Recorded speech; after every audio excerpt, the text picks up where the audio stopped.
Well, good evening, everyone. What a great show. Thank you very much for all coming out tonight. We'd like to welcome you to what we hope to be our first of many annual Deconversion Monologues. Tonight, you will be hearing from 5 people who have been a part of the evangelical church community and now identify as atheists. Each person has their own unique journey, and we hope somewhere in the threads of what they share tonight you might find some common ground or answers to why people leave their faith. We will close off tonight with a Q&A. That's where you guys get involved. Give you an opportunity to dig a little deeper and get some explanation of things that you would like to know about. Our MC tonight is Roy Alexander. Roy has been a part of our community for a few years now, but I'll let him tell you later what brought him here. All right, I'm going to turn it over to Roy.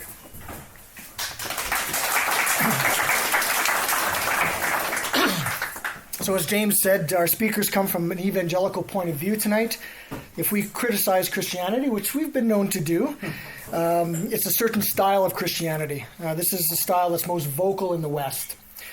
In between our monologues, I hope to shed a bit of light on the culture of the evangelical church. First, let's get to how people choose to become Christians. If you grew up in Saudi Arabia and everything around you screamed Islam, you would probably be a Muslim. If you grew up in India and all your relatives were Hindu and they dragged you to the Hindu temple once a week and they prayed to a Hindu god at dinner time, chances are you're going to be a Hindu. Up until the mid-70s, if you grew up in Canada with Christian parents, you attended church on Sundays and you said the Lord's Prayer at school like I did, chances are you're going to be a Christian. It's kind of like your favorite sports team. Do you remember choosing your favorite sports team? It was most likely the hometown team you chose because you chose maybe you chose a different team because someone you knew who was cool had their team was from a different city, but that's rare. Most Stampeder fans live in Calgary. Most Alouette fans live in Montreal. Rough Rider fans live fucking everywhere. They insinuate themselves into all aspects of life and destroy everyone's fun. They're the atheists in this analogy. The greatest indicator of what your religion will be is your geography. To become a Christian, it still takes a step of faith. At some point, you have to cross a line from belief to unbelief. In the evangelical world, this usually involves a prayer that's a prayer of confession. You're a sinner, so you have to confess, a recognition that Jesus is God, and a determination to turn away from your wicked ways and follow Jesus. But when does this typically happen in someone's life?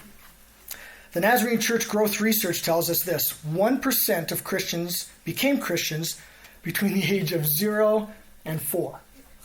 1%. There are people in this room that accepted Jesus before the age of 4.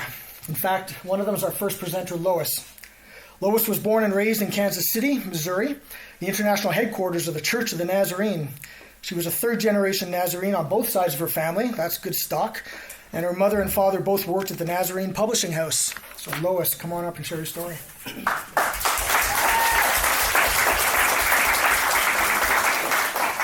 Thank you, Roy. Well, Sunday school and worship service every Sunday morning. Youth group and evangelical service every Sunday night. Prayer meeting every Wednesday night. Because movies and dancing were forbidden, the teenagers at church usually had their own party every Friday night. Then, when I was 17, I went off to a Christian college. And in addition to the 4 services on Sunday and the 1 on Wednesday, we had chapel every day. And if you didn't want to get kicked out of school, you better never be seen smoking a cigarette or even touching an alcoholic beverage. I was steeped in evangelical fundamentalism from the day I was born. Nevertheless, doubts and skepticism crept in every once in a while. For example, when I was about 8 or 9 years old, my friends would sometimes wonder, could Jonah really live in the belly of a whale for 3 days? Well, most of the kids assumed that, God could do anything. Of course he could. Well, I didn't talk about my controversial ideas because I was too shy. But inwardly, I was beginning to hone my mental gymnastics. I was sure that no one could live in the belly of a whale, even for a few minutes, more or less 3 days. So, to put things together, I conceived of an idea that goes something like this. If you were thrown overboard from a fishing boat, you'd be scared. And if you encountered and had an altercation with a giant fish, you'd be terrified. And if somehow you fought your way out and you got to shore, sure would feel like 3 days. My first successful edit of the scriptures. I didn't have to doubt. I could just edit the Bible. And because I never discussed this with anyone else, my ideas were never challenged. There are a lot of contradictions in the scriptures, but I honed my mental gymnastics to a T. It's the things that happen here and now that have the greatest effect on me. For example, when I was about 10 or 11 years old, it really began to bother me when my father would talk about the idea that without God he would be a terrible person. It made me a little angry because I knew that my father would be the same wonderful, caring, compassionate person that he was with or without God. Well, I still believed in God, but I just didn't think he had anything to do with the fact that my father was a wonderful person. When I was a teenager, I knew I should witness, tell my friends about Jesus and tell them that they really needed to be saved. But I couldn't do it because it kind of sounded ridiculous. But some of my church friends did, in fact, bring their school friends to church. And one time when one of these school friends was saved, she joined the church. Well, I was really surprised because inwardly I thought, how could anyone that had not been raised in the church believe something that sounded so absurd? When I realized what I was thinking, I thought, oops. Then I told myself, I'm really glad that I was raised in the church so that I can believe the truth. So I was still a believer. Then as teenagers, sometimes we would talk about the problem of hell. Will the little children in Africa who have never heard the gospel really suffer fire and brimstone in hell for eternity? I couldn't handle that. I reasoned that if God was the loving God that we were taught that he was, just wouldn't let that happen. Surely he would judge every person by the way they lived their own lives. Problem solved. In my late teens, I even began to wonder how our genetics and our environment influenced our thinking and the direction of our lives. It got to the point that I wondered if we ever really made a decision of our own. Oops, I really had to stretch it this time. So I even considered the possibility that maybe the only decision we ever really made was a decision as whether or not to accept God and become a Christian. That was a close one, but I was still a believer. By the time I finished high school, science had become my passion. So when I went to college, I majored in physics, and when I went to grad school, I majored in biophysics, and science became my life. To this day, a lot of people still wonder how I could have built my life around science and still be a fundamentalist Christian. They wonder, how can you merge the creation story with evolution? Well, for me, it was easy. Obviously, the creation story in Genesis had to be an analogy. How could any God have explained evolution to Bronze Age people? They just did the best they could. When I was still a Christian, I and others like me considered ourselves theistic evolutionists. That is, evolution was the method by which God created the universe. So this wasn't a problem for me. So when I finished my PhD, I started teaching at a Christian college. After a lifetime of mental gymnastics and suppression of doubts, I was still a believer. In fact, I reinvented hell. I could no longer accept the idea that there was fire and brimstone. So I figured out, well, maybe heaven is just the presence of God and hell is the absence of God. Little did I know that a lot of liberal Christians had already figured this out. What would it take, as Daniel Dennett would say, to break the spell? What would it take to jolt me out of my safe zone? Maybe not comfortable, but safe. Well, anything that would have an impact would have to be about something I sincerely believed. I based all of the edits of the Bible on the concept that God was all-loving and all-powerful, and that I did really believe. Another concept that was emphasized most of my life was God loves you and has a wonderful plan for your life. That I sincerely believed, and I earnestly searched for God's plan for my life. And that search became the chink in my armor. So there I was, professor at a Christian college, still searching for God's will for my life. And then along came a traditional or a non-traditional student. That's what the college called older students. And this person asked me if I would correspond with a friend of his who was exceptionally intelligent. He just happened to be in prison. Yeah, you can see it coming. Ah, yes. After a period of time of writing to him and visiting said friend in prison, I was sure that it was God's will that I salvage this poor lost soul. Yes, I knew the Bible said, "Be ye not unequally yoked together with an unbeliever." But, between God and I, we were going to salvage him, and he'd become a Christian. And after all, he was exceptionally intelligent and had tremendous potential. So when he was released from prison, he enrolled in the college where I was teaching, and in a few months we were married. Let me tell you, folks, hell is not fire and brimstone. Hell is being married to a sociopathic, alcoholic, ex-convict. The alcoholism had not been apparent because obviously it's not available in prison. And it took several months after he was released before it took his life over again.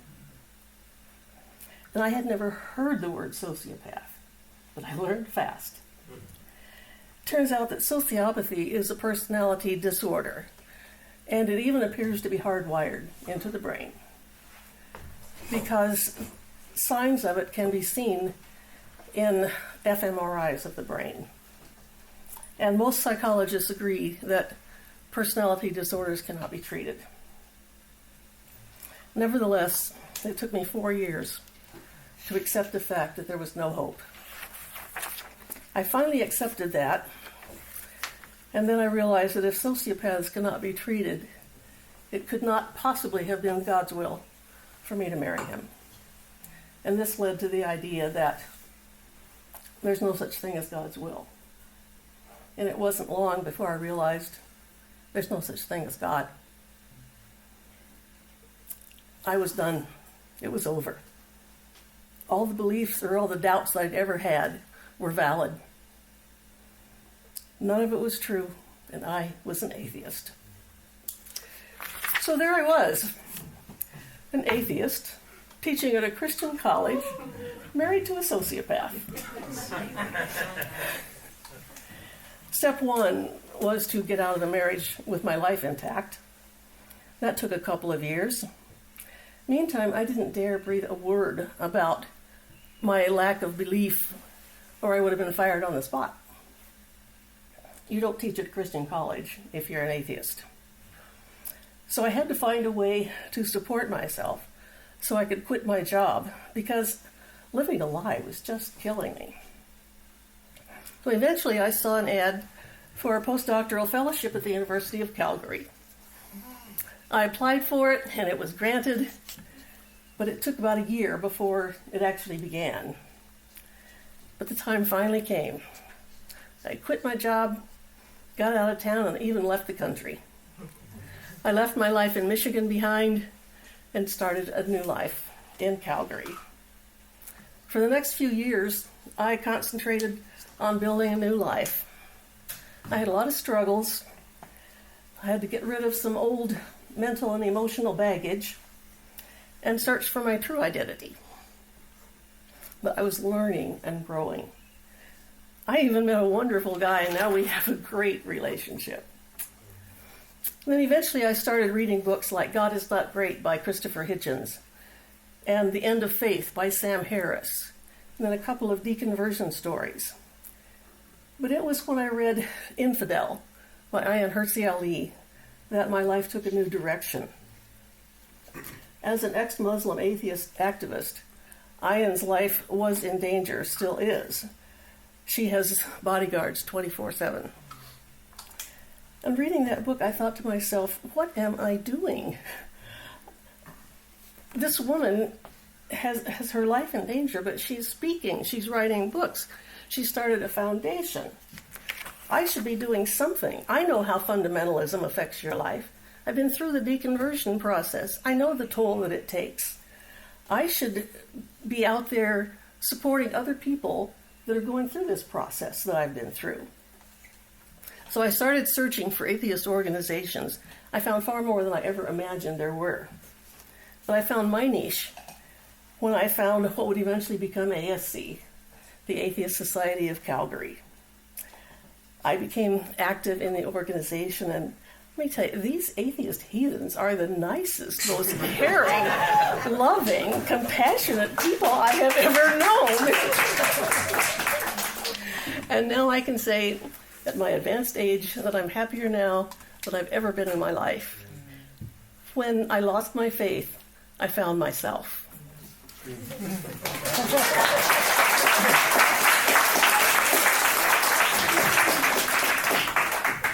Advanced age. She doesn't look 106, does she? The second group of people are between 4 and 14 years old. This is such a well-known demographic that it's called the 4-14 window. Can you guess the percentage of people who become Christians during this period? Anyone? 40%. Someone was close? 85%. 85% of people who are Christians become Christians at that age. I'm going to focus on the first part of this range first, and then after another monologue, the second part. When I started attending church, I heard a ton of stories from my friends that said the prayer with their parents when they're 5, 6, 7, or 8 years old. I was very skeptical. What kid at the young end of this range can possibly know about asking forgiveness for their sins? First, they have to be taught that they're sinners. Well, that's not hard to do. After all, no one teaches a kid to lie or take toys that don't belong to them. These come naturally. Of course they're sinners. The Bible says you're a sinner right from birth. You know, because Eve was convinced by a talking snake to take a bite out of an apple, and therefore we all suffer this sin. Most kids accept Jesus at this age. Their parents lead them in, most kids that accept Jesus at this age, their parents lead them in a prayer, and they ask for forgiveness of all their sins, all of them. This is when my kids, I'm embarrassed to say, became Christians. These kids have been going to Sunday school since birth. As infants in the nursery, they played with Noah's Ark mobile, overhanging, because nothing helps a child fall asleep better than mass genocide. As they get older, they're coloring pictures of Jesus, walking on water, or feeding the 5,000, or ascending into heaven, surrounded by all these sunbeams. A child might ask their parents, "What's with all the sunbeams?" "Well, that's heaven, dear. That's where you go if Jesus is your forever friend." "Would you like Jesus to be your forever friend?" "Absolutely. Hey, you're going to heaven. Awesome. Way to go." But at school, you might ask other people if Jesus is their forever friend. What happens if they don't know what you're talking about? Best to go home and ask your mother. "Mom, my friends don't have Jesus as their forever friend." "Well, honey, if Jesus is not your forever friend, they won't be going to heaven." Where will they go?" "Well, they go to a place where Satan lives, and Jesus says there are terrible things happening there. It's filled with bad people. And there's some flames." "Huh? Jesus is my forever friend, so I get to go to heaven, right?" "Oh, of course, dear." What about Granny and Grandpa? Are they going to heaven? Yes, sweetie, of course. They have Jesus in their heart. What about Uncle Reg? No, that fornicator's going straight to hell. Once hell is introduced, it's like shooting fish in a barrel. A kid those ages will believe anything a parent tells them. My uncle told me that he was in a cave one day and was attacked by a bat. The bat came and took 2 clumps of hair right out of his head. For years I believed that. I told other people this story. Then I learned what a receding hairline was. Turns out it was bullshit, but I believed it. I was young. But Jesus is different. Jesus is a year-round character. We pray every day at meals. We pray when we need help. Maybe devotions before bed, going to church on Sundays and church camp. Ugh. So as a young child who may still believe in the Tooth Fairy, the Easter Bunny, Santa Claus, decides to confess all of his or her sins and ask Jesus to become their forever friend.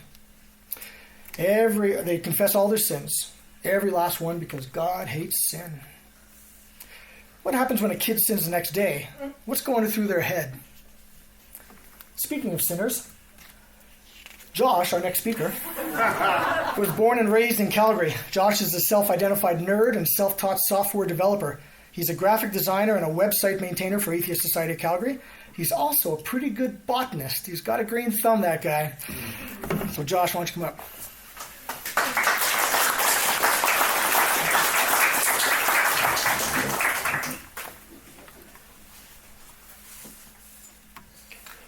I was born into a Pentecostal Christian family.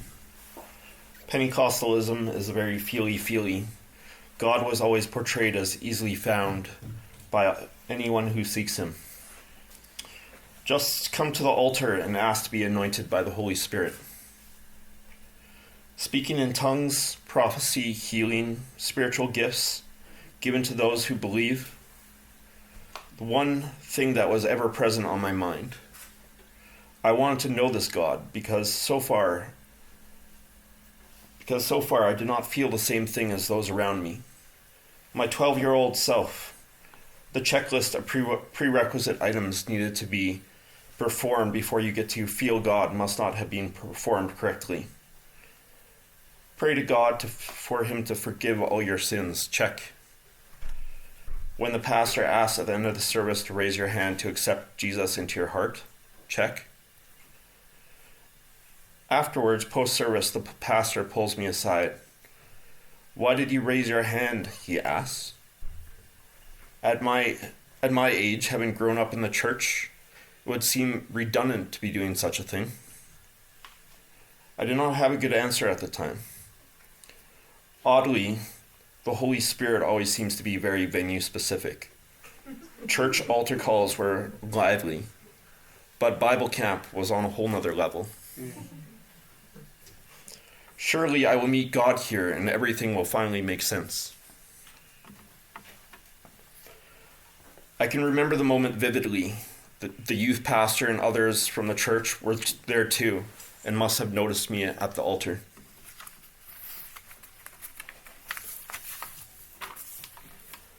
I've seen it many times before. Somebody would have their hands raised, praying out to God, surrounded by others praying for them. In a certain moment, they would fall backwards. Hopefully somebody would be there behind them to catch them. In what appears to be complete peace, bliss, and ecstasy, they would roll around on the floor for a bit. This is what is supposed to happen. Whether pushed or by my own accord, I found myself on the floor. Instead of the sudden revelation of God's love, I was instead overcome by the absurdity of the moment. What if I'm naturally wired different and less receptive to the typical physiological response brought on by group worship sessions? All too self-reflective and analytical does not provide to be the best recipe for being a proper holy roller experience, apparently.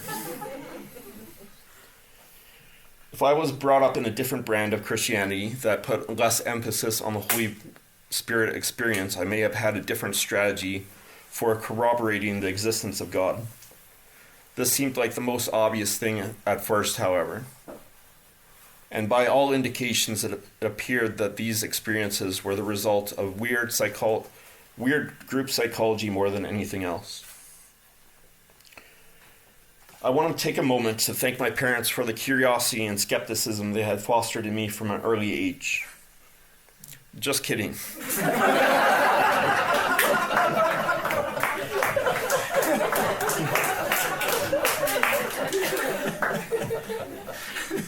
Just like the naturally being wired to be less receptive and the emotional response of group worship sessions, I was apparently wired to be skeptical and ask questions of everything. Naturally, we celebrate our kids asking questions about the world around them. But what if the thing that is being asked or questioned is the existence of God, and you're a God-fearing parent? As you can imagine, these questions were not well received. Early, each Sunday became more painful than the last. Permanently etched in my brain is the repeating themes of each sermon. Which one will it be this week?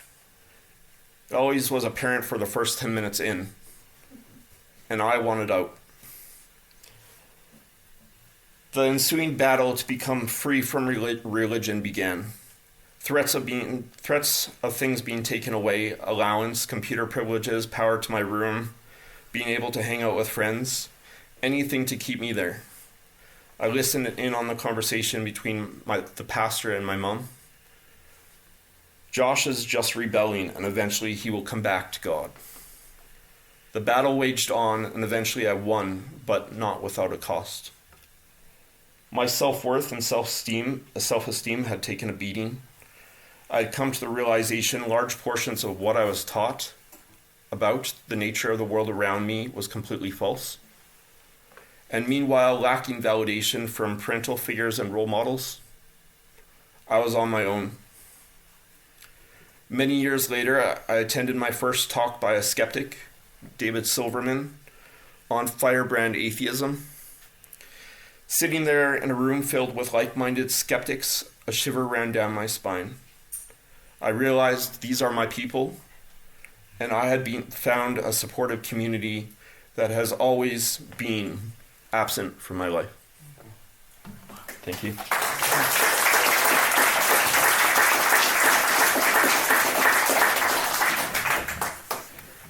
Thanks, Josh. On the other end of this 85% spectrum are the 11 to 14-year-olds. This is also the age where many kids rededicate their lives to Jesus. The idea here is that the earlier act of kneeling down beside the bed with your parents and asking forgiveness was done without fully understanding the implications, you think. But now you're older, you're wiser, you have a lot of life under your belt. Let's pause and just try to imagine what a kid entering puberty might be doing where they're concerned about burning in hell. Not to worry, it's not as bad as it sounds, because the church is awesome at teaching about sexuality.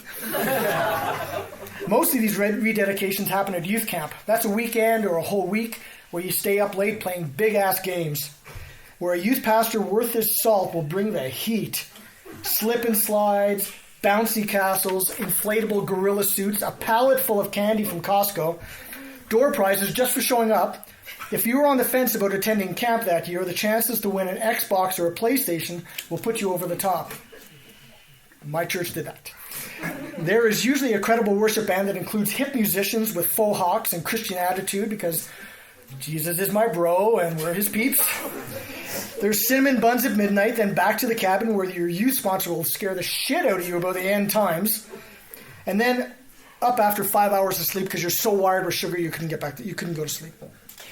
Run all day, deep discussions time with small groups talking about Jesus, segregated of course, male-female, because topics about sex will probably come up.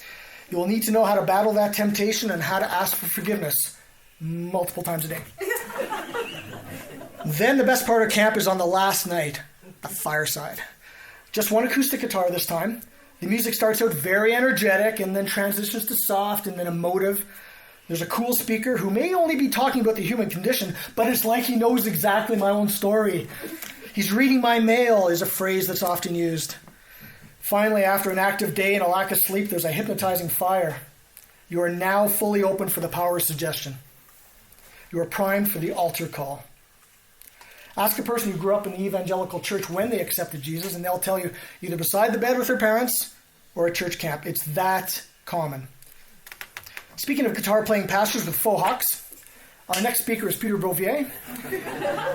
Peter is a former ordained minister with the Pentecostal Assemblies of Canada. POC, go POC. He converted as a teenager, drawn in by the lively music, the promise of community, and the promise of community. Peter spent 13 years in Bible school and pastoral ministry, and over 30 years of his life in the church. Peter, hi, Peter.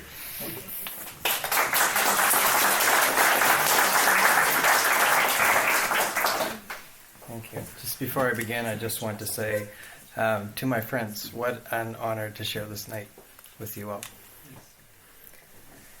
I look in the mirror and who do I see? I see a 57-year-old man, a father, a teacher, a student, a musician, a naturalist, a skeptic, and yes, an atheist. Yet it's who I don't see in the mirror today that is the focus tonight. That person that I so sincerely was is just a shadow and a faded memory. The current me can scarcely relate to that person I was. Is it who I was for many years that defines me, or is it who I am today? I was a devout Christian, a believer in the Christian God and the Christian scriptures and all that came with those things, such as the innate sinful nature and the need for salvation and eternal punishment for sin. From the age of 14 to my late 40s, I dedicated my life to this worldview. I cut my hair short in the 70s because my pastor told me it was a shame for a man to have long hair. I suffered constant guilt and confusion and even self-loathing over my sexuality while I navigated puberty. Just being aware of my sexual development was further proof of my sinful nature and need of salvation. As a young man, I loved languages and literature. I considered university studies in these areas, but I went to Bible school because my youth pastor said that I should. I completed that schooling and went into ministry at the age of 20 because I heard weekly that that's what I should do with my life and my skills. I volunteered and worked for no or little pay, moved often, lived in poor conditions, and often worked 2 jobs so that I could be a minister. I went to the churches that didn't have any money and to the places most didn't want to go, and I dragged my young family along. Finally, in about 12 years of ministry, I was done doing things just because someone speaking for God told me to do it. I found myself making a decision that was to lead me to becoming who I am today. I went to college and then on to university. There I studied linguistics and geology and history. I got out of my tiny enclosed Christian world and I stepped out, socially and intellectually, into an ever-expanding world. This was the beginning of the end of that person I used to be. I met intelligent, loving, interesting, and yes, good moral people who didn't follow my Christian faith. I realized that my love of Scripture was a love of literature. I discovered that there were so many amazing writings outside the Bible, and I began to read the Bible critically. The pillars of the truth that my Christian mentors had endorsed so emphatically came crumbling down. The house of cards fell quickly. I admit that I was a little lost for a while after that. Now when I look back, I realize just how confused and stuck I was. This is not a realization that came to me by choice. It was thrust upon me via new information. What followed was years of cognitive dissonance and trying to figure out what was next. I was, in a way, stuck in a world which I didn't belong. Rather than reflect on this now, I have chosen tonight to resurrect some of my writing from that time in my life. These are highly personal, Yet I've chose to share them today with you so that others may know that those of us who deconvert, we don't set out to ruin our lives or our friendships or our families. These first two poems are from a time when I was confused and unhappy, probably a time that I was losing my faith, but not really understanding what was happening. Dream of despair. I held my breath as long as I could, down into the deep of sleep, until things real were as dreams, and things dreamy were just as real. Until life was like a cheap copy of an impressionist watercolor that hung in my living room when I was a child. Paris in the rain, a blur of color. The people on the lampstand seemed to melt and run down the wall, like a world crying, like searching for, forms through a windshield, distorted by driving rains. I closed my eyes as long as I could, until the insides of my eyelids became a movie screen in my mind, until I watched every episode of disappointment and every rerun of regret, until I felt the numbing curtain of despair ink around my soul. I shut my eyes as long as I could, until the soundtrack of life rang on in ambivalence, like the distant voices of a crowded summer beach fade away into intonations and unintelligible sounds, unclear, real, or imagined. I closed the world out as long as I could, but when I awoke, it was still there as I left it. Hatred and love, deceit and truth, elation and misery, hope and despair, life and death. The moment and the dream, the tangible and the mystical, and I still can't decide which world to choose.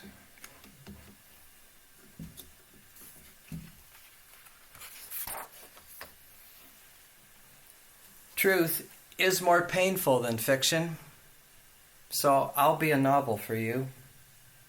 I'll comfort you like a good book by the fire. Get lost in the story while I hide the truth. Playing the part has its cost, but isn't that what acting is? It's only cost me myself, who I am. But what's that compared to the conflict that truth seems to always bring out? I'm getting kind of used to the idea. I'm almost convinced that I am who I pretend to be. It's not so bad. It's better than showing you who I am. I tried that, but that was way back in chapter 3. I don't want the world to see what's written between the lines. I know that as long as I seem to go along, then this story will turn out just fine. It's funny with those romantic novellas. Everyone gets another chance to fall in love. I guess that's why Shakespeare never wrote one.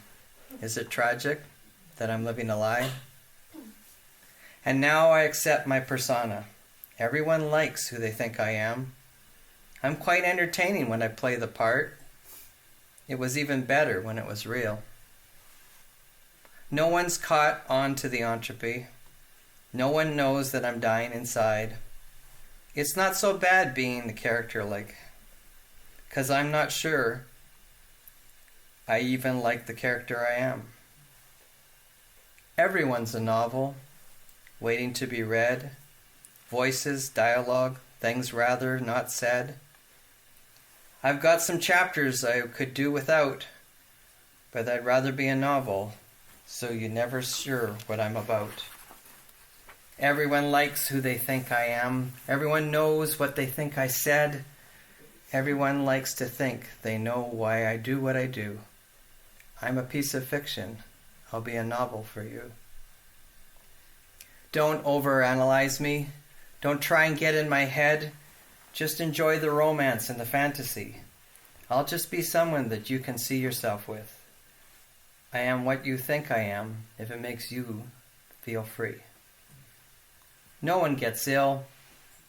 There's no murder, just lies. No cancer, no accident. But somebody dies. The story is fiction, the hero lives on. I'm still here. It's just me that's gone. I'm the happy ending you've always wanted, the house with the picket fence and more. Funny thing about my role in life story, it's been so planned for so long. It's like I've been here before. I'm the steadfast hero, never doubts, never looks back. So, read all about him, curl up in your favorite nook. Too bad you never noticed. I died long before the end of the book.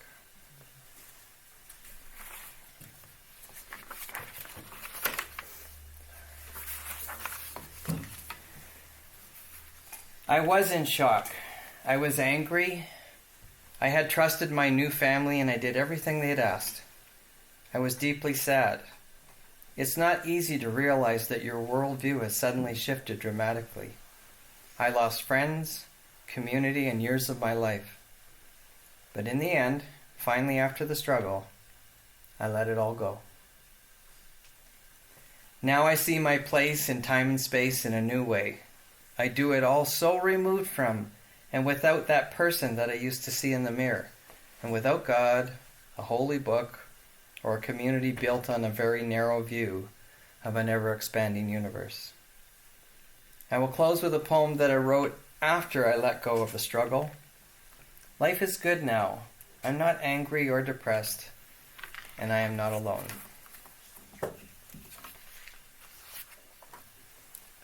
Metamorphosis. Walk with me as I change. Others refuse to understand.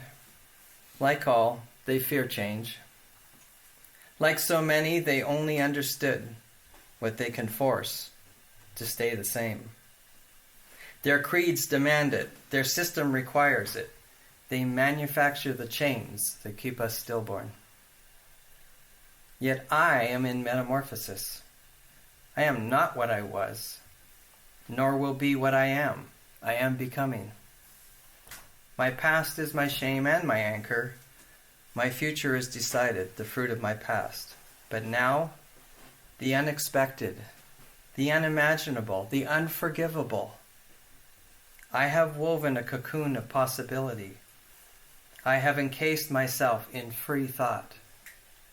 I am now bold, beautiful, flying free to an uncharted path of my own creation.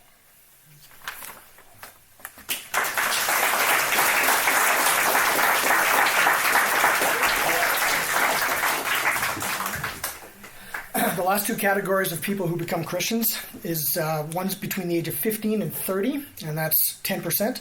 And then those over 30 are 4%. 4%. You can kind of see a pattern. These last two categories represent the very best salesmen in Christianity. They have lived some life. They have the best testimonies. None of this I prayed with my parents when I was 6 shit. The vast majority of these are crisis conversions. I got caught helping Richard Nixon cover up a crime.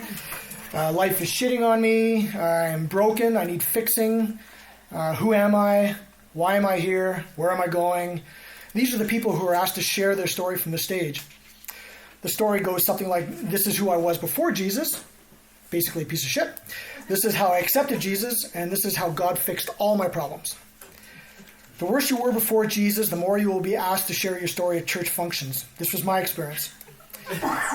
Our next presenter is talkative. He's a member of the Clergy Project, and he's fluent in both English and sarcasm. That's me.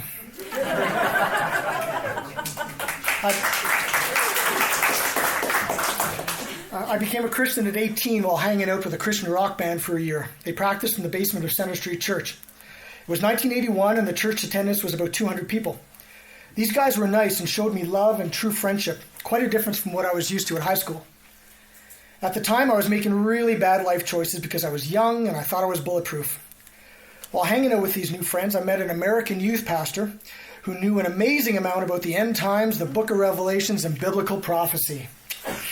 One of the prophecies was about how Jesus was going to return only one generation after the formation of Israel again, which was 1948.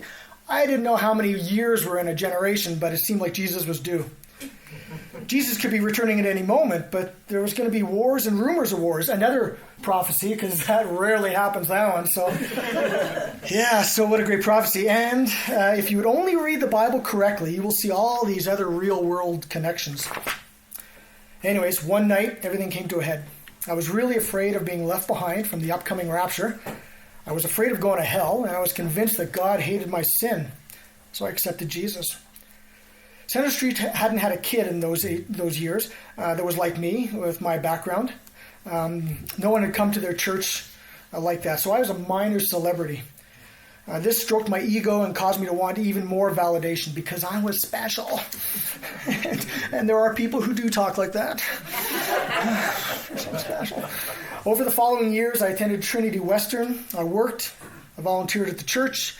Started a business. I got married. I volunteered at the church. I had a couple of kids. Became a stay-at-home dad. Volunteered at the church.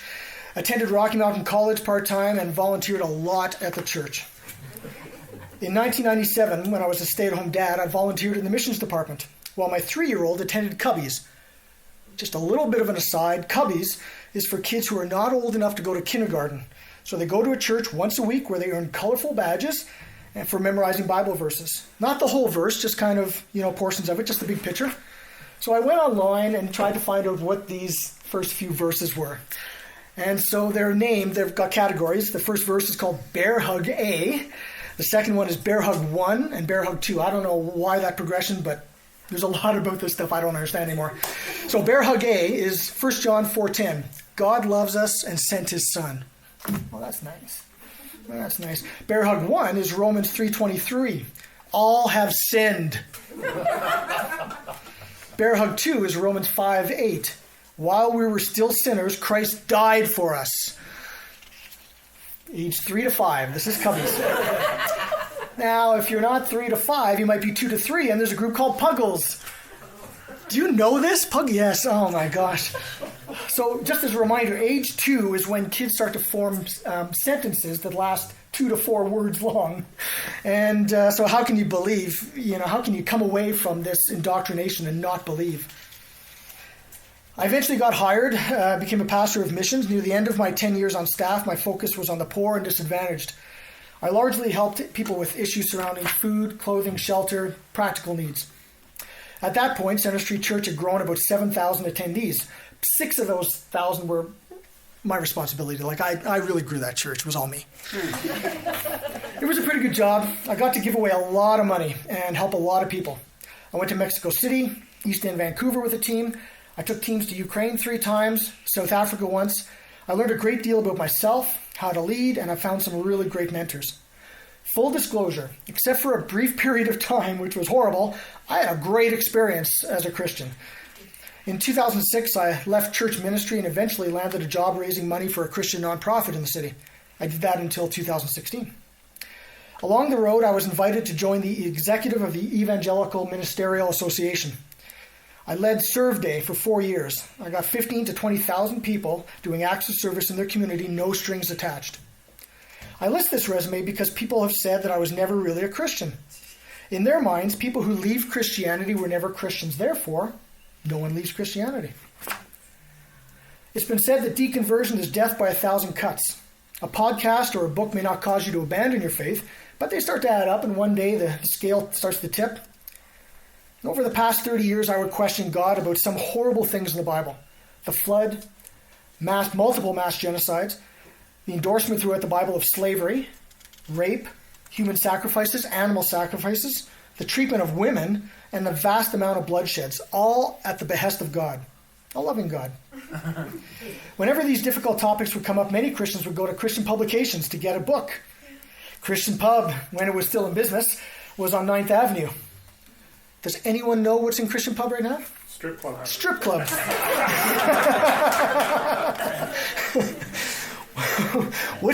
So what you do is you go to Christian Pub and you find a book that tells you in about 200 pages why your doubts are unfounded. Usually there are logical acrobatics to explain why the unexplainable is not so bad after all. For instance, many people don't know this, but the word for genocide in the original Hebrew, not current Hebrew, but original Hebrew, is the same word King David used for picnic. So there you go. You learned something tonight. Not only did no one actually die, there was deviled eggs. Now you can sleep better. No. Many times, even though the answers weren't totally satisfying, we found a way to believe them. Otherwise, we'd have to deal with the discomfort of cognitive dissonance. And no one wants to do that. This is an example of how this rationalization works. So a guy named Joshua enters the promised land. After taking 40 years to walk around a desert that should have taken 10 days, he wiped out everyone in Jericho, everyone in Ai. He wiped out 5 kings and their armies in Gibeon. If history's not your thing, Gibeon is where the sun stood still because there wasn't enough time to kill everybody. And there still wasn't enough time, so God sent hail to finish everyone off. You probably missed that in science class. Joshua went on to wipe another 7 kingdom states out and their leaders. This is what the Bible says. So Joshua subdued the whole region, including the hill country, the Negev, the western foothills, and the mountain slopes, together with all their kings. He left no survivors. He totally destroyed all who breathed, just as the Lord, the God of Israel, had commanded. Joshua 10:40. I asked one of our city pastors who has a PhD from a real school, and he had 2 points that helped him justify this genocide. First, life expectancy was short back then. Second, we're all going to die eventually.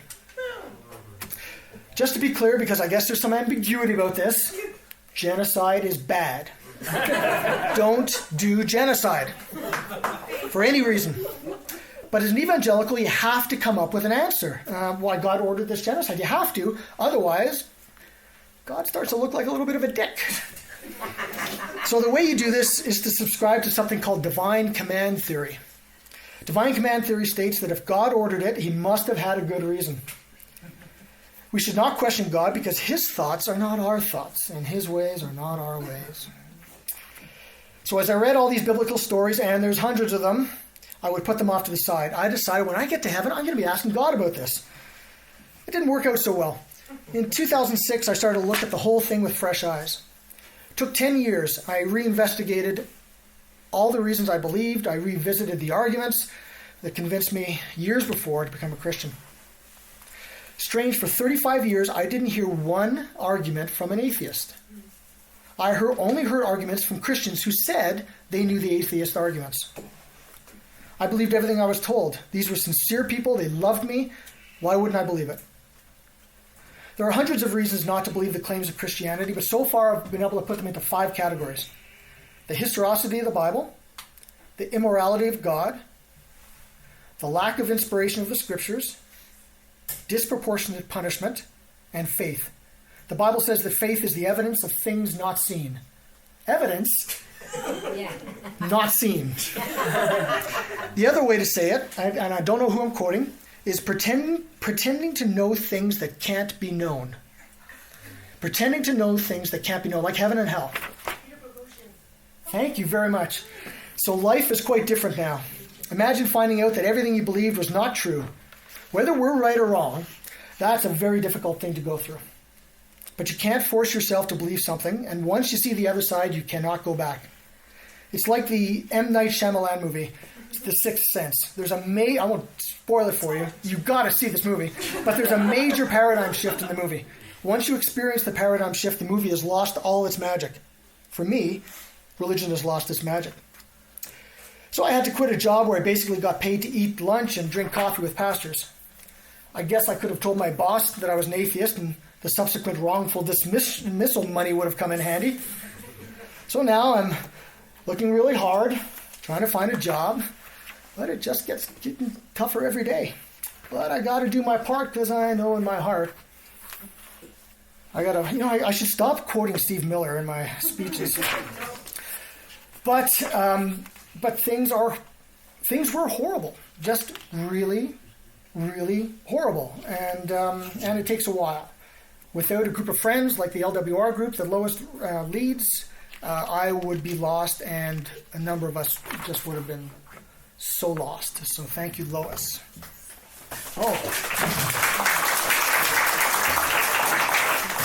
Speaking of the pompatus of love, James Bellamy Hen converted to Christianity at the age of 17. He has a bachelor's degree in theology from what is now Ambrose University. He served as associate pastor in the Christian Missionary Alliance Church for many years. He served in different capacities of volunteer ministry, including teaching English in mainland China. I've learned a lot about James, from James, sometimes more than I really wanted to know, but he has become a trusted friend. James, come on up.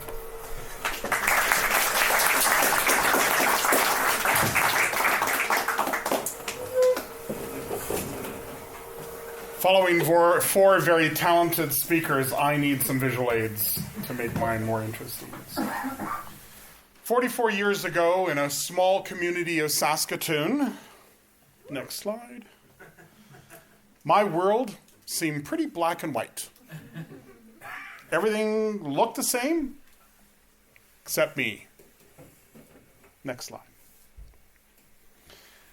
Now, believe it or not, on the outside, I look like a lot of my friends. But on the inside, I was different. What if somebody found out that I had a playgirl hidden in my bedroom? I'd be labeled as one of those fags. Now, high school was tough. My hormones were raging, and I lived with a fear that someone would figure me out. So I became the bully, pretending to be straight. But this conflict inside was becoming a full-fledged storm. Next slide. There had to be an answer. I needed something to change me. Two of my brothers were going to church, and it seemed to make a difference for them. Maybe God could fix me. So I decided on the night of January 6, 1980, on a bus ride home from Prince Albert, Saskatchewan, to pray to God and tell him I was broken inside and I needed him to change me. I can tell you that the very next day, it seemed like I had landed in the middle of Oz. My world seemed more colorful. The stars seemed brighter. People I had met at church were happy, and I had hope. I believed that God could work a miracle. Turns out, all I needed to do was pray, attend church, hang out with other church people, and abstain from the many, many things they said were sinful. After all, the Bible says I had a deviant mind that was the result of being born with a sinful nature, and the devil was constantly tempting me with the things that would keep me from obeying God. And I needed him to fix me. So I headed down the yellow brick road, hoping it would keep me on the straight and narrow. As a young, impressionable man, I figured there was no greater thing that I could do with my life than to serve God.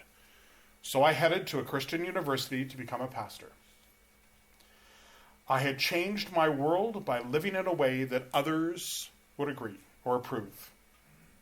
Yet, on the inside, I was still the same person. I felt like I was losing the battle for my very soul. I tried counseling. I tried reading books. I even volunteered for an exorcism to have these demons cast out. Now, at the time, I was dating a wonderful girl, and I decided to take a chance. I told her about my struggle, and she was the first person who didn't make me feel ashamed, and she said she believed in me. I really cared about her, and we were great together. Now, if I married her, then I'd become straight. See, I believed that if you live it, you become it. So I took that leap of faith, and I proposed. Jump forward, 16 years.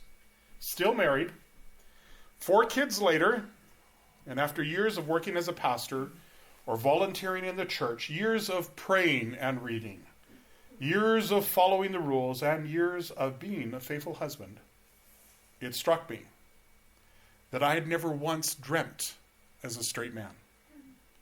I had to come face the facts that nothing was fixed. I was just good at managing my behavior.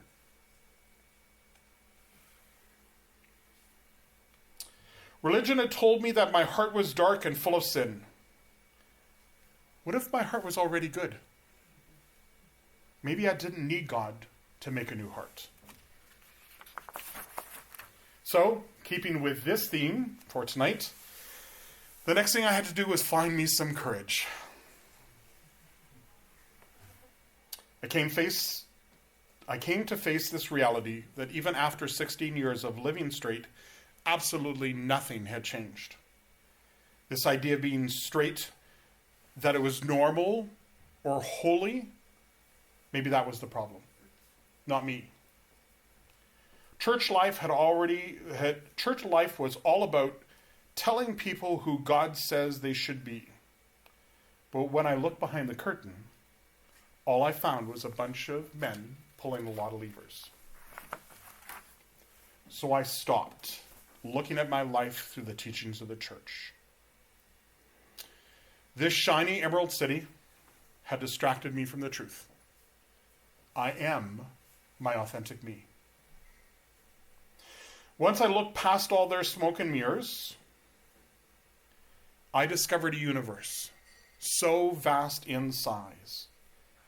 And as someone who was an evangelical Christian, believing God had created all of this for us, and that man was the center of his creation,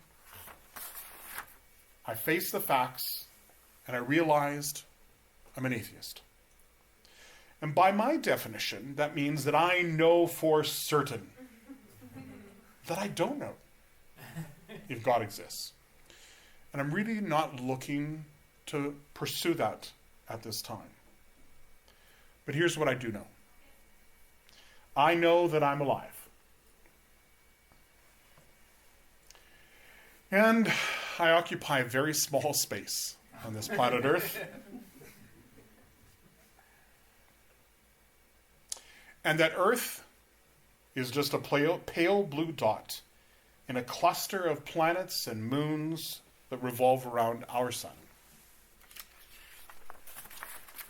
And that our Milky Way is one of billions of galaxies. Our universe is too vast for my sexuality to even be significant. And for the first time in my life, I no longer had to feel judged, or different, or a sinner, or a freak. I'm just gay. And I'm happy with that. I finally have the peace I've been looking for, because now I know I am free from that burden of having to explain to anyone why I am gay. Thanks.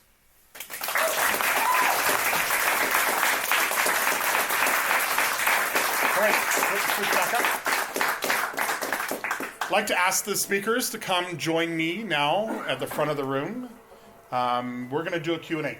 This is your opportunity. You've probably heard something tonight that may have caught your attention. You've got some questions you'd like to ask. And we're here. This is an Ask Me Anything moment. Yep. And the bar is open again. And while others are asking questions and answers are being given, if you want to stretch, go for a bathroom break or whatever, we won't be offended. So please take an opportunity to do that. Any other exorcisms? Sorry, again? Any other exorcisms? Anyone else go through the exorcism process? A friend of mine did, by a guy named Calgary named Ken Lobdale. He was going around a lot doing these things, and Did you listen to Bob Larson? oh man, yeah. Well, I became a Christian through a Christian rock band, and Bob Larson hated rock music. So yeah, he used to say that drummers, it was so evil that drummers would have orgasms while playing the drums. I want to be a drummer.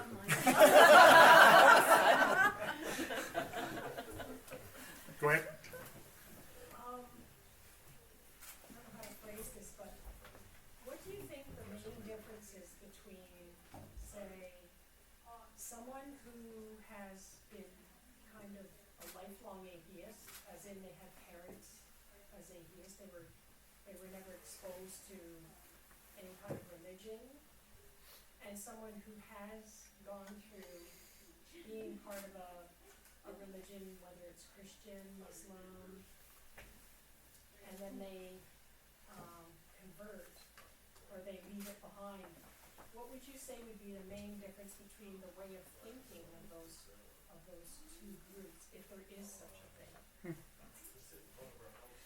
I'll offer one opinion. We have a lot of baggage to shed in terms of how we look at normal things in life. We joke about it now, but it is a process. You know, the five of us were up here ready to kind of get together. There's still that little voice in the back of the head that says, do you guys want to pray together first before we, you know? And so it's for people who have been conditioned in a religious, dogma, it's shedding off those things that have kind of been ingrained inside your normal way of looking at life, and finding a way to look at life without that is probably something that a lifetime atheist wouldn't have to peel back from. But that would be just one that I would offer to say. I'll add to that. A lot of times you don't even realize that some of the baggage you're carrying was left over from your beliefs and that life that you had. And, years later, sometimes you're going to encounter something. Oh, that's why I felt that way. That's why I thought that way. And you don't realize that it's still left over from those old beliefs and brainwashing. Thank you. Any other thoughts from you? Go ahead. Question. So I'm not an atheist. I was a Christian. I met Roy 15 years ago. Because we both worked at Center Street Church.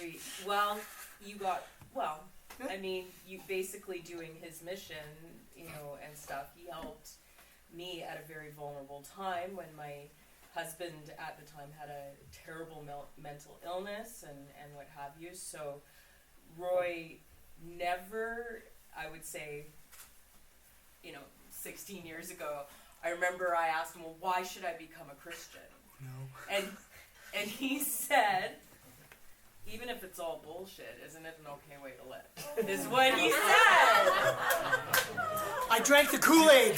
I don't think this is a surprise. So, Roy, do you want to take this one and try to make up for that? But no, so I mean, I'm so thankful for that, anyways, because I need you guys to understand. It was a very dark place that I was at. I had 3 tiny kids and a very sick husband, and if I wouldn't have met Roy, I don't think I'd be here. So he really saved me in a lot of ways, and he's my best friend. So but yeah, my question is, why should I be an atheist? I'm in that sort of plane where I'm not a Christian. I'm not an atheist. I'm happy right now just being that kind of in that middle plane, because I don't ever want to experience in my life again what I experienced in the church, which was, you have to be this way, you must be this way. How is atheism not like that? And if I could respond, that's kind of a bit of a loaded question, because you're looking in the sense of why. I don't think anybody here would say, I'll speak for myself, that you should be an atheist. I think we would say we would highly encourage people to be free thinkers and think for themselves. I feel like I'm there, but does that mean I'm an atheist, or am I agnostic, or am I just a free-spirited person who believes in what's behind you? I believe in that. More than anything. Maybe some of us have ended up with that way because we began to think for ourselves and question, and I feel that, if there's a should be, it's like, find your own path, think for yourself, don't let others decide for you, and see, find out what's true. And there's no rush. And there's no rush. There isn't. Just I keep don't asking think we're not questions. saying you have to think like us. We're just sharing our stories, and this is where we are. Right. But, Elisa? I think just the term atheism can be confusing as well, because it's very misinterpreted, and it's advertised, especially by the church, as being this big belief system. But atheism actually is only one view. It's just the lack of a belief in God. So everything else that you might be, a humanist, a naturalist, the person you might want to, a nudist, whoever you might be. Why are you looking at me when you say that? But that, because, that makes up who you are. But atheism is just one answer to one question. I just, like Josh and James were saying, I just don't believe in the God that was described in the Bible. It's the idea that the evidence isn't there yet. The evidence for me If isn't the evidence strong. ever became clear that it was inconceivable. But isn't that what being an agnostic is, or am I getting that? There's a big difference between atheism and agnosticism. Right. Gnostic means to know. Mm-hmm. And you're an agnostic because you don't know. Virtually all atheists are agnostic because they don't know. Yeah. Mm-hmm. Atheism and theism are beliefs. That doesn't mean you know or don't know. It means you believe. If you're a theist, you believe a God exists, a personal God exists. If you're an atheist, it means you don't believe. It doesn't say that you know there isn't. Exactly. Thank you. Another question in the back, Well, Kendall? on that note, I feel like most people are still atheists to a certain extent because if you believe in one God, you don't believe in other gods. So you already kind of know what that's about. But Just getting over the hump. you don't believe, yeah, exactly. There's just, There's one last God for atheists. Well, isn't that what Richard Dawkins says? Exactly. You're an atheist about 2,999 gods. I'm just an atheist about one more. Sam? I have a question for maybe everyone on the panel, but when you were theists, presumably at that time you would have had partners or spouses. What happened when you came out as atheists? Did you lose those relationships? Did they come with you? Did you not have a relationship at the time, maybe? But I'm just curious. I was married to my kid's mom, and then I came out as queer. So for that relationship changed. Then I married an atheist. And I went through the progression, and it was really just a matter of discovery for me. I went from rainbow Christian, you're going to have those queers and the rainbow Christians, to what Josh lovingly calls my avatar phase. If you've seen the movie Avatar, kind of like the whole tentacle, everything's intertwined, that kind of idea. To just this epiphany for me that I woke up and I thought, holy crap, I didn't have a consciousness before I was born. I'm likely not going to have a consciousness after I'm dead. So it's all about where my feet are today. And I never had to worry again another moment about living today for a future that probably doesn't exist. So that was, and it was funny because I remember using the word atheist for the first time to describe myself, and he almost shit himself. Like, it was like, holy crap, you actually used the A word, right? I just got comfortable in my own skin saying I don't believe anymore. But that's just my progression. So the rest of you? For myself, I was long-term marriage and relationship to a wonderful person that I still respect today, but that was a dividing issue. She wasn't willing to go that path, or even to hear about it. It kind of became more of a conflict because we were diverging quite a bit. So that is the reality for some people. It's like friendships too. I had friends that when I shared with them the wall just went up, that was the end of the friendship. That was it. We have nothing in common. Don't talk to me. Don't talk to my kids. So I had one good friend tell me that, and I had some wonderful surprises too. Like one of my friends is a third generation missionary, Wycliffe Bible translator, and yet we share a love of poetry and some other things, and he was able to look past that, and we can still have a friendship. So I think with a lot of primary relationships, it's the same. It can go either ways, but if there certainly it can be a very divisive issue, that's for sure. For me, at least, I had a group in the church that was around the age of 16, 17 when I started to kind of decide I was going to not be there anymore. But there was actually a whole group of us that kind of all left at that time. I'm not sure if I was corrupting influences, but I didn't have any relationships, but just kind of dealing with my parents. I just remember I deal with things like it would be strategic, possibly, to keep things to myself and not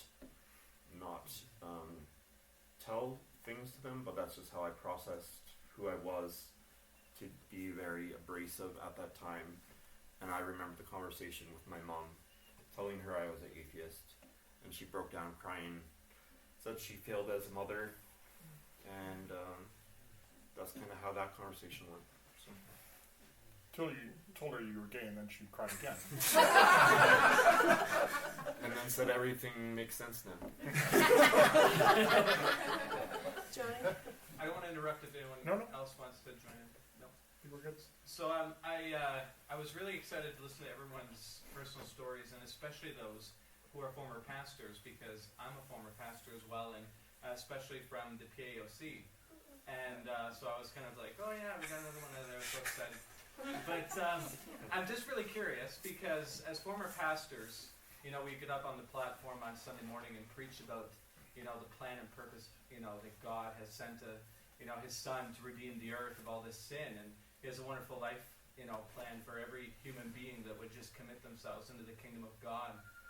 So I'm always curious, from former pastors, we had one book that we could hold on to that painted the picture of the future, the coming Christ, and the big plan that God had to rapture us all the way into the glorious kingdom that will one day come. So when somebody says to, because I remember being, as a former church pastor, having people saying, if it wasn't for God, I'd have no reason to get out of bed. So what do you say now? This is my first time being able to hear other former pastors who are now atheists. So what do you say now to people? To that specific question? Yeah. What do you? Oh wow! This life is so rich and full and wonderful, and such a precious gift that every day to me just seems like this amazing gift to grasp.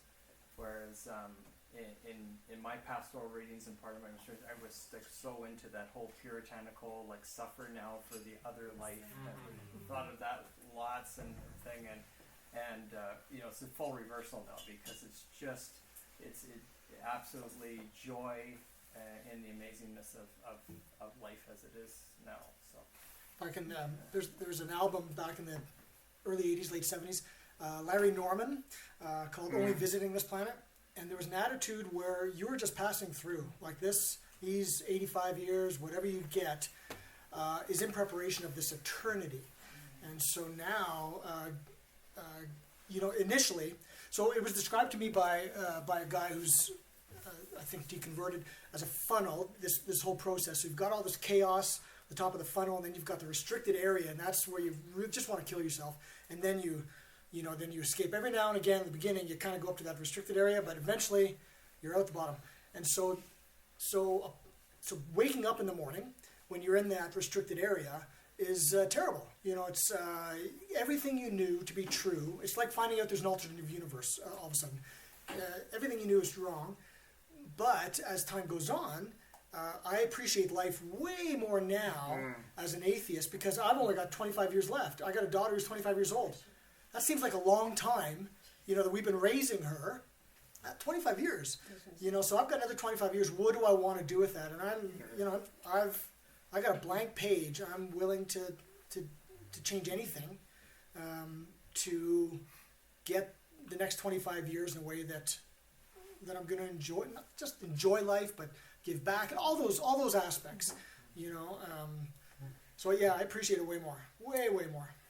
I think we create our own purpose, and it's our responsibility, and that makes it so much, I don't know how to say it, so much better, so much more exciting, and again, we make the best of today, and we make today better. And we take responsibility. We because take have it responsibility. today. Yeah. And you don't get to put it off to the afterlife to fix Right. it. There's a real telling somebody as an ex-pastor. It's hard to describe what it's like to wake up in the morning without having to worry about fulfilling anyone else's mandate in order to maintain my salvation. So being able to be free from that burden, being able to stand and enjoy where my feet are. But there's also the angry atheist in me a bit as well too, because I really think it's fucked up that most of our environmental issues today that are ignored by the evangelicals is because they believe that Jesus is going to press a button and reset this whole world again. So we don't have to be accountable for how we're screwing this planet up. So does that explain Trump? Well, I mean, but it was. Does anything explain Trump? Sociopath explains Trump. Yeah. But I think it makes me now, I've taken some of those pastoral learnings and teachings and drive, and I get to be a little bit more vocal about wanting to make sure that people actually pay attention to what's going on around them, that they can't live in this fairy tale that God's going to rebuild the whole thing again. And even more so, some of them are screwed up enough to think that this has to happen in order for Jesus to come back. So that's where your vote can be kind of construed. So that's two sides to it. Sorry, yeah. I'm really curious, just as someone who is formerly Christian as well. I would consider myself agnostic, but still have a level of spirituality and grew up in the Pentecostal church. That's my dad.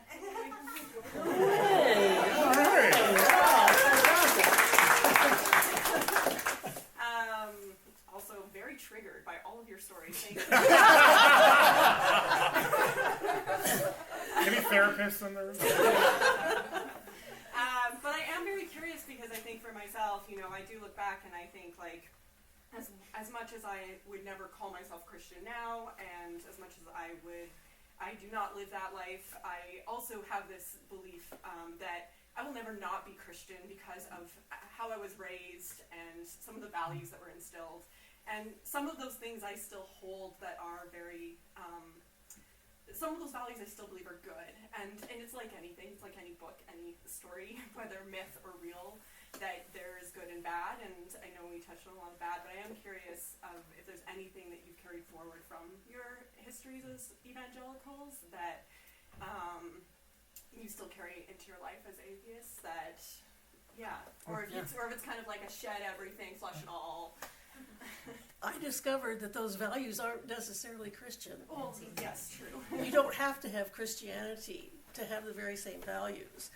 And if any anger creeps in with me, sometimes it's religions, churches have usurped a lot of things that are naturally human. And community. Yes. This right here is fantastic. And religion has usurped community. It's not religious, it's people. It's us together. And so I would, for me, all of those values that are worthwhile exist without religion. Sometimes they do it much better, the Christian churches. So community, no one could touch churches and community. I mean, you could go to a bad church, but they do community really well. They do generosity exceptionally well. We did, Center Street had, they gave away 16% of their income. It was millions, that they would give away. And to outside they did that well, a lot of people got help. So the part that I thought about was the word redeem, which is a great Christian word. It's just leaving things better than when you found them. And I pulled that forward because I didn't have that context. I became a Christian at 18. I didn't even think about that stuff. So I didn't have that prior. So there's those things that I carry forward that I try and, the golden rule is a fantastic rule. It's not unique to Christianity, but it's a great way to live, But what's so fascinating too, though, is if you pull back even further and you think about what the church is supposed to do really well, community. Mm-hmm. Well, they don't pay any taxes. They get everything pumped in. They should be doing community much better than they do. Yeah. And typically, if they're going to get our money to organize and participate in community, I'd like to see more of it. And I don't see the evidence of it, and I never felt the evidence of it growing up. It's funny you should say that because I was doing the math and I'm thinking 84% of that funding then was done for administration for the church. Only 16% went out to the community as a gift. Right? 65 were staff. 16 was going outside the walls of the church, and the remainder were for costs. Can I just interject on these comments? You know, it's interesting when we talk about some of the things that a lot of people try to draw as positive out of the church. They're actually relatively new. One of the things that I was very interested in when I was a Christian was church history. And if we take a look at church history, the benevolence of Christianity is actually very recent, within the last couple of 100 to maybe 170, maybe 100, 200 years. If we look over history, Christianity has a very violent past. There's been a lot of genocide, not only from the Bible, but even in the communities as it's spread across the globe. And many, starving farmers, if they didn't pay homage to the church, would lose their land, find themselves in jail. And so as the world started to evolve, and we became a more socialistic, humanistic society, Christianity was like, change or die. And so what we see as positive now was that they didn't really have a choice.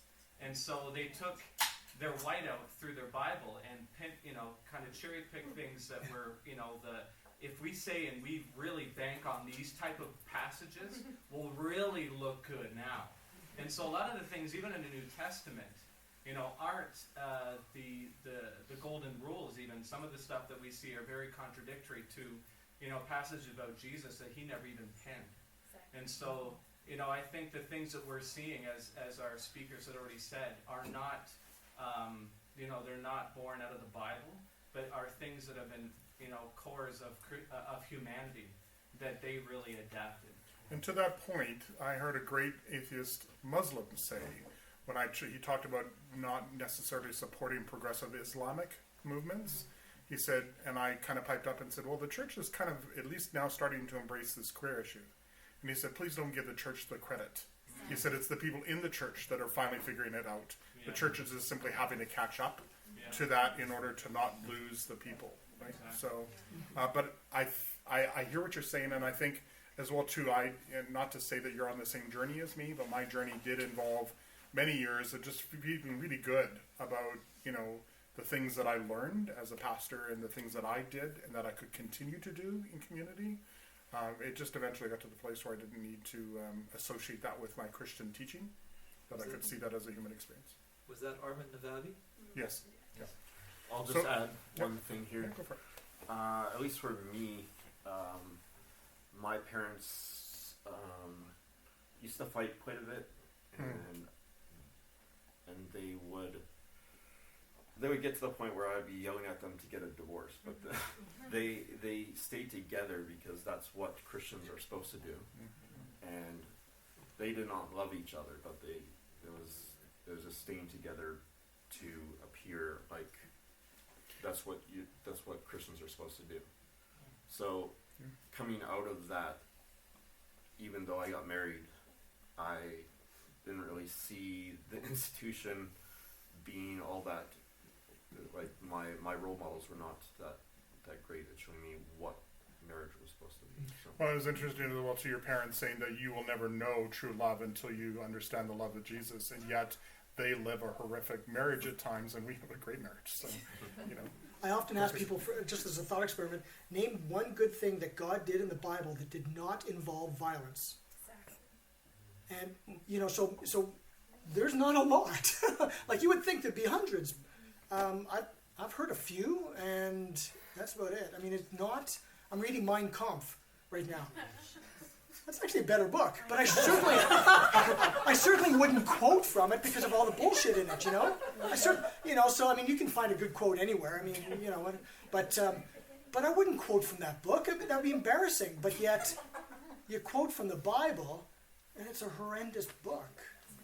And the belief systems that you've taken from your previous Christian experience, carry them with you, because that is, those are the things that you discovered. I think that's what I was really asking, is like those values, it's like whether, they came, that's where you were introduced to a lot of them, I think, and whether later on, you separate yourself from those values, I think you that's where your introduction came and you carry that with you. And, understood completely. Yeah, sure.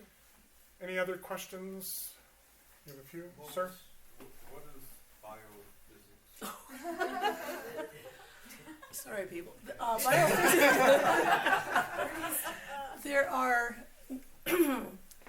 experimental techniques that are used on biological systems, that you have to understand physics to understand the instrument and how to interpret it. Okay. Wow. It's amazing. Do you see atheism as something that is going to grow? And how quickly do you think that you anticipate it, if you do? In 7 years, there's been a 7% change in the States from 2007 to 2014, of a drop of evangelicals by 7, and a rise of the nuns by more than 7. So, and that trend is, people attribute that to the internet, because I mean, my first search was, what do atheists think of the resurrection? And but yeah, it's dropping very fast, and not just Christianity. There's studies in the Middle East, and they're dropping as well. So the nuns now, if the nuns, which is people who don't subscribe to any Not kind talking of about Catholic nuns. not Catholic nuns, not Well, you None of the above. Catholics who are nuns. yeah. So the nuns, if they were a religious movement, it's the fastest growing religious movement in the U.S. So there's two ways to maybe look at this. One is deconversion is something that I think is rapidly growing, but the idea of cohesiveness about where people land afterwards may be a lot more splintered in that sense. I think part of what I've wanted to be able to do is to soften the word atheism for me, because really as a theological student and pastor for many years, I had a paradigm of what the word atheist meant, and it was pretty fucked up. Like, it was pretty bad. I want to be able to kind of soften that a little bit to at least engage the conversation, not to say that we are here to convert or have you all identify as atheists. That would never be our objective, like it was for me as an evangelical to get you to identify as an evangelical Christian, because frankly you can't get into heaven unless you are. Kind of idea. Atheism is a lot more. It's just a common thread of unbelief, but it's not necessarily a belief system at all. So it's hard to measure it and to say that atheism itself will grow, but I think deconversion is definitely growing. I'd just like to add something to that. Probably one of my favorite quotes from Neil deGrasse Tyson. God is an ever-receding pocket of scientific ignorance that's getting smaller and smaller and smaller as time moves on. I think that as we develop and advance our sciences and technologies, all the different things that we couldn't explain and said, well, we can't explain that, that's a God. We can now say, no, that's the interaction of quantum neutrinos on the God particle. It literally, though, may take a generation to leave this planet for us to finally cut it, because the reality is like when I think about Josh's mom, her very existence is so ingrained in her religious belief system that for her to ever, accept anything other than what Christianity says to be true is just improbable. It's not within the realm of possibility. Yeah. Well, the more you invest in something, the harder it is to let go of it.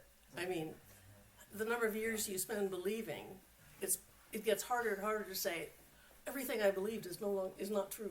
You have a very large sunk cost. Yeah. We have a question for that? Each of you came from a really narrow Christian perspective. I'm wondering if any of you explored any other spiritual avenues. I know you kind of delved a little bit into. There was a period just at like when I was realizing that I wasn't quite finding anything on the Christian side. I kind of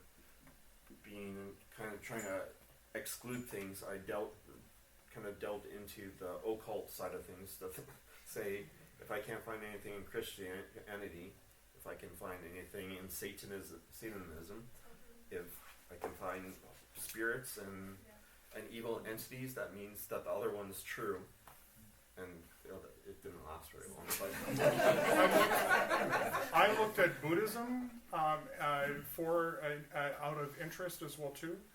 The thing that was a bit triggered for me was the fact that even in Buddhist practice today, a lot of people still try to make it very much a point of worship or entities instead of just a lifestyle or a thought. So I think that I found within that some very great thoughts on how to be present, and to live in the moment.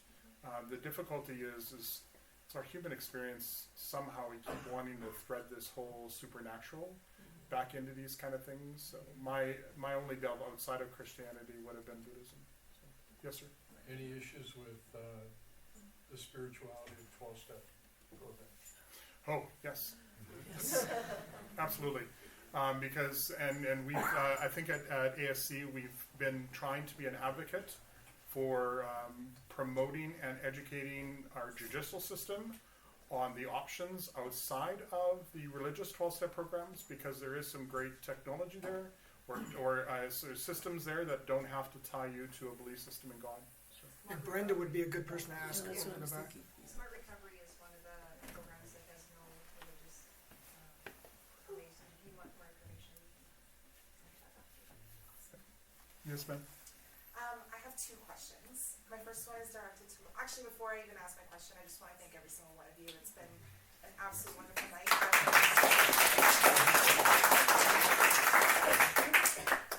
I really identify myself with every single one of you, and so thank you. My very first question is for Lois.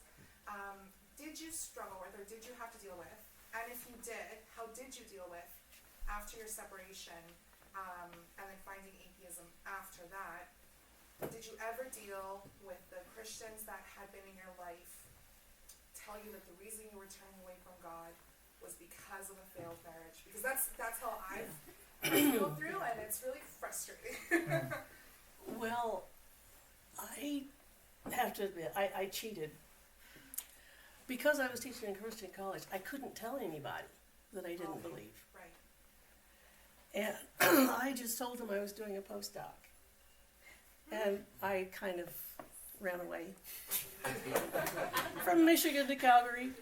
Do what you need to do. And I cut off those ties and started over. And part of me sometimes feels a little guilty that I should have told people, but I made the choice then that I felt was best. And They'll never find you here because of the snow. actually, I did come in contact with a couple of people, and I have told them.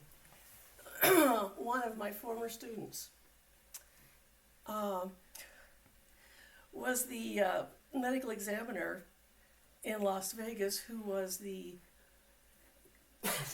consultant for CSI.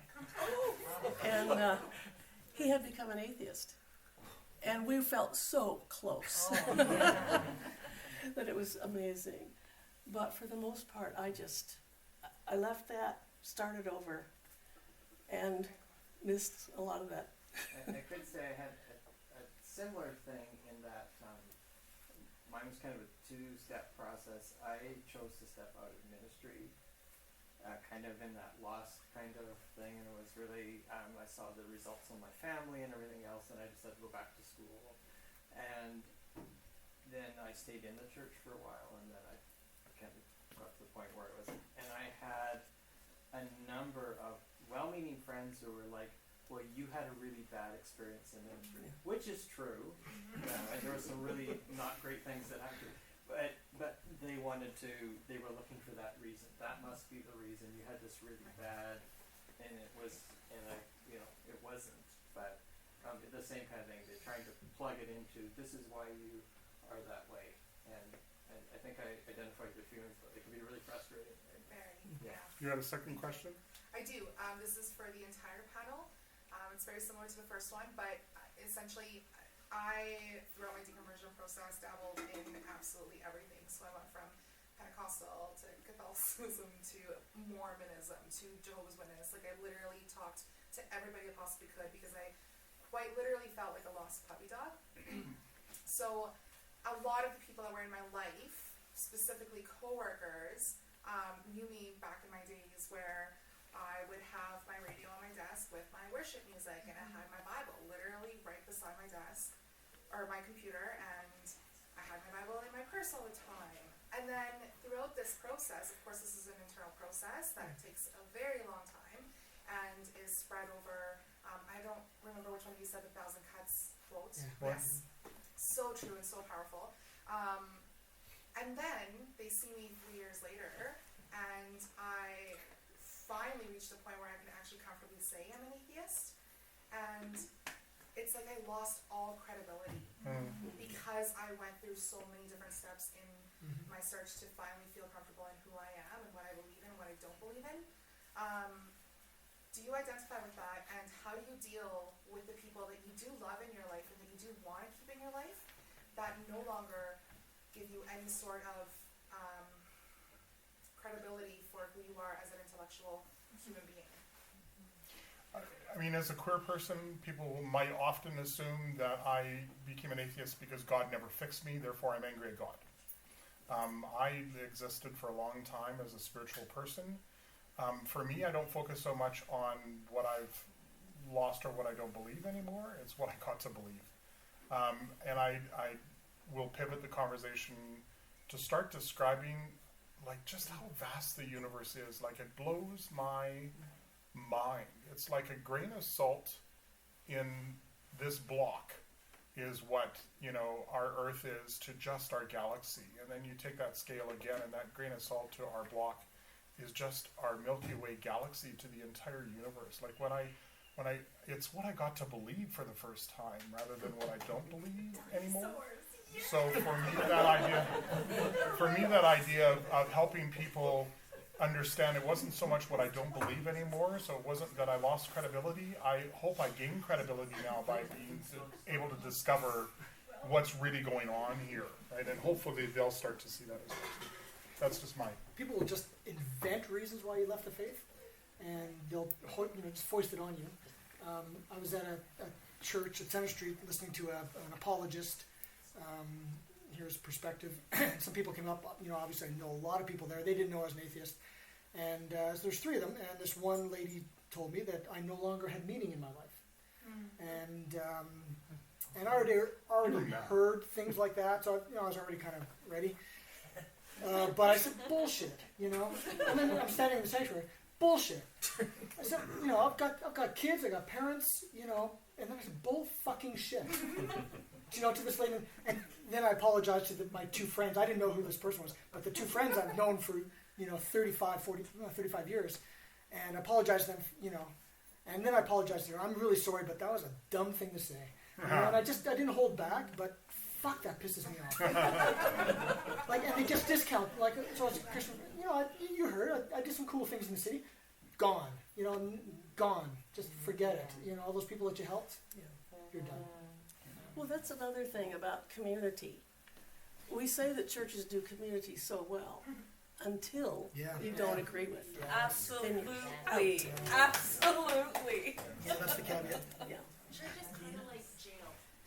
In the sense that once you leave, you're a pariah. You're not part of that internal, and it is a very institutionalized, walls up. You have to march to this drum, you get up, you eat at this time, the dessert's once a month. This is a human experience, and it's tribalism at its best, right? And the church does that really We're getting to a point where we're enjoying all of these conversations. I want to take two more questions if I can. Being eroded, and that's like line you just can't cross. And I haven't quite figured out how to do that effectively. I'm still angry, and I need to. Room to grow. Yeah. A lot of us went through that angry phase. Right? Yes. There's a question at the back, if I may. Afraid when you talk, it's not about you, it's about their fear. Yes. It's got nothing to do with your credibility. So they're ruled by fear, are they? They should all try marriage.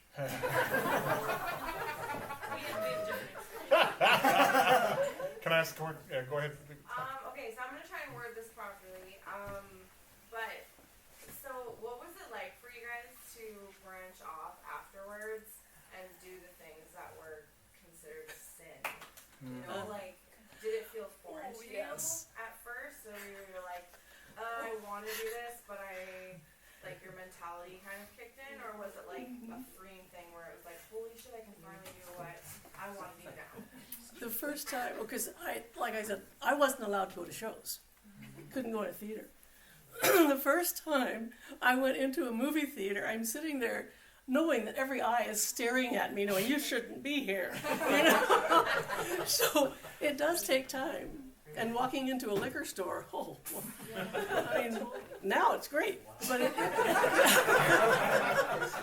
it took time. Yeah, I had those feelings. Even the first time you swear. Like, Oh, for me, the yeah. first time you swear and the first time you take the Lord's name in vain, you're just waiting for that bolt. The Ballad of John and Yoko. You know that Christ, you know it ain't easy. So when I hear that song when I was a Christian, I turn the volume down just at that point and then turn it back up. Now I belt that fucker out. I love that song because the word it starts cruh, it's a good start, and then right at the oh, it's a great swear. It's a great swear. But I think that just goes back to the basic religion co-op's language. They say they have the meaning, they have the answer. Well, when I was deconverting, it was like speaking a new language. When people are saying, well, you have no meaning to your life. And I said, step back and listen to how self-righteous you sound. You have the meaning to my life. But it's a language barrier. It's a broken brain, the cognitive dissonance. Building that back and trying to get those neurons to fire and connect to one another. It's a lifelong journey, and I'm grateful to have it. One of the shifts that I was able to take was to stop this paradigm of what sexuality is, according to religious thought. I now have the privilege of being engaged with Calgary City Police. I'm actually an advisor to the City Police on gender and sexual diversity issues. And you can imagine sitting in a room with this many people, they're all officers, and I'm telling them about the kink community and how, polyamorism or open relationships and all these things as an officer you're going to encounter, and I need you to set your bias at home. Because that is not what community is about. You can take whatever paradigm you want about a relationship, but that's not the human experience. And so I've been able to finally shed off this idea that Christianity had the right idea about human relationships, and I get to embrace and celebrate with many of my trans or poly friends or people that are in open relationships that they have a happy, valid experience of the human experience. So for me, it was really, not only did I shed it, I'm now teaching it. So. Awesome. The other thing we should kind of mention is Lois and I are what do you call them? Chaplains at Mount Royal University. Once a week we go there and we engage with students. 25% of their population have no faith designation affiliation, and we get a lot of people, Muslim girls that are come and say, well, I haven't told my parents, but I don't really buy into this whole thing. We get faculty that give us the thumbs up. We get people come by because Youth for Christ and Campus Crusade and Navigators, they're all there down the road, and there hasn't been a presence for I think 3 or 4 years before us. So it's eye opening. It's really eye opening. Yeah, absolutely. So as we want to thank you for taking tonight. Again, being where your feet are means that you've chosen to be with us tonight. Instead of somewhere else, so we consider that a privilege to share our stories with you. We do want to let you know, though, that we are happily a part of a larger community, the Atheist Society of Calgary.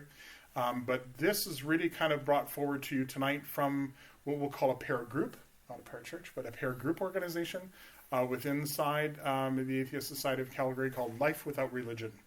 And it simply is a support group for people who have experienced some level of deconversion or are on that path and would like to have a safe place to be able to talk and work through some of the anger issues or some of the questions that they might have. We're not there to convert anyone to non-belief. We're just simply there as a support group, a safe place. So if you are interested in checking out Life Without Religion as our support group inside the Atheist Society of Calgary, Lois is our coordinator. Because we are not an open meetup type of group where anyone can come in order for us to maintain a safe environment, we do ask that you meet with Lois just to have a chance to understand the group's dynamics, confidentiality in terms of what's discussed in the group and that kind of stuff. But we do meet once a month over dinner. We kind of hang out, leisurely time, and it's a great place. So Life Without Religion is a smaller group inside the Atheist Society of Calgary. And on that note, I'm going to actually ask Jenna Lee to step up for a second, who's part of one of our board members from the Atheist Society of Calgary, to give us an understanding that religion might not have been something you've deconverted from, but you are looking for community. We talked about community before, and what we are as a community. Can you highlight maybe what's coming up next? Yes. First, though, Just another round of applause for these guys.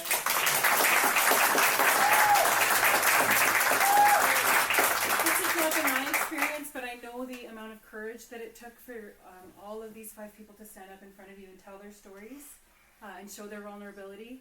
And I know how much work they put into these presentations tonight, and you can tell because they were beautiful. Thank you so much. Thank you. And a special thank you as well to Lois for running our LWR group, which in my opinion is the most important thing that we do as the Atheist Society of Calgary. Because before I became part of this, I didn't really understand how much suffering some people have gone through on this journey. So thanks, Lois, for everything that you do. She works tirelessly.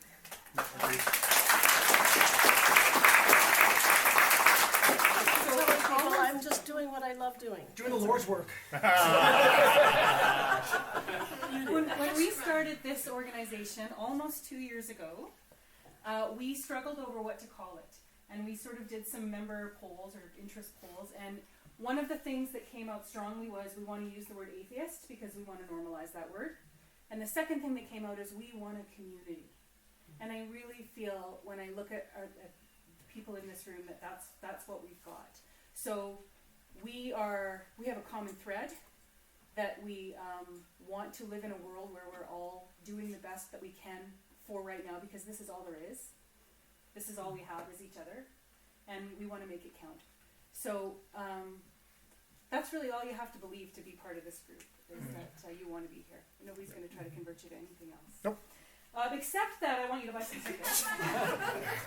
So we have 2 really awesome events coming up through Atheist Society of Calgary. Sagan Night, which is on Saturday, November the 9th, at the Observatory. Take these with you to remind you to go buy your tickets at Eventbrite. It's a really fun night. We get to listen to some speakers. We're going to do some trivia. We're going to have a Carl Sagan sound-alike competition. And then we get to play with all the equipment out there. So it's super awesome. And there will be carpooling available. So just check it out on Meetup and just chat with people there, and you can organize that. And we have our annual winter solstice event coming up in December, which is really like the heart of our community event. So it's a dinner, entertainment, music, silent auction, all that kind of stuff. So please take these with you so you can remember to check it out on Meetup. And there's some costs associated with all this? Tickets, she said. Donation. So this is a free event, but there is a donation jar at the table over there. Donations gratefully accepted. And if you want to become a member of the Atheist Society of Calgary, it's only $20 for the year, and we have the forms in the back. Brenda. Freeloading this whole Yeah. You're on me, buddy. You're on me. So thank you for coming tonight. I'm going to ask the speakers to hang around. If you guys have any one-on-one questions, I feel comfortable enough to say that we're all in the ask me anything you want. But it may be something you want to ask more one-on-one. We'll hang around here tonight. We have the room for another half an hour before we have to vacate. So is there again, anything else wrong with Earth other than organized religion? We can talk about that one. All right, thank you folks for coming out.